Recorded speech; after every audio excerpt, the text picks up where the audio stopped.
Mul on kodus 2 last, 5 ja 7-aastased.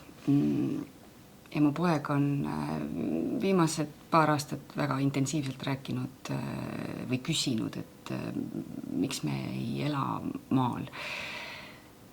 Et kui valida, tema pigem elaks kindlasti maal kui linnas.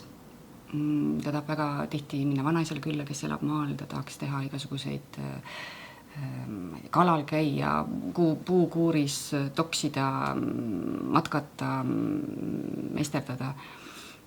Ja need jutuajamised natukene teevad mulle haiget, sest ma mõtlen, et see on natukene minu teha, et miks me siis oleme teinud sellised valikud, miks me elame linnas. Nendel on teatud põhjused, aga see on pannud väga palju läbi laste siis mõtlema kuidagi looduse peale.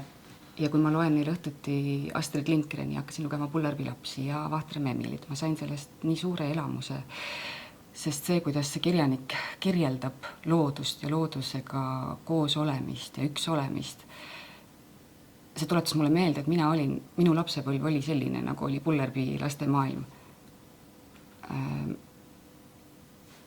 See oli loomulik, et me kuidagi saime selle toidu sealt põllult ja me kasutasime selle kõik ära ja ma olin terved suved maal vanaema juures ja see tunne, mis ma siis läbi nende lugude lugemise ja lapsed kuulasid ja ma sain aru, et nad kuulavad väga huviga, aga nad ei ole seda kogenud või kas nad saavad seda kogeda.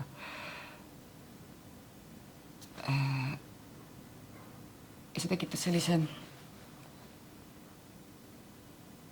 kui küsin märgi, et kas see on minu teha, aga kas nad saavad seda tulevikus kogeda sellisel määral, nagu mina sain.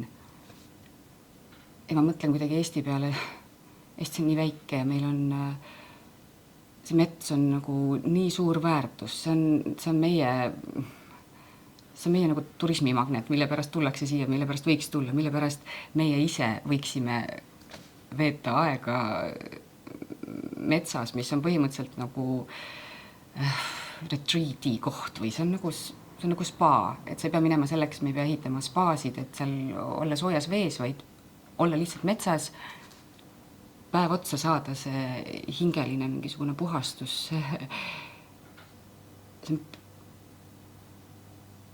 Ma isegi võib-olla olin ise seal ära unustanud, kui oluline see on, aga läbi laste see tuletab mulle väga tugevalt meelde, kui väga me seda vajame.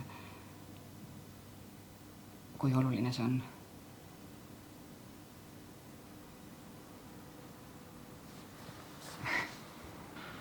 Et see on nagu loodus või mets, see on mitte lihtsalt turismimagnet, vaid olemise magnet.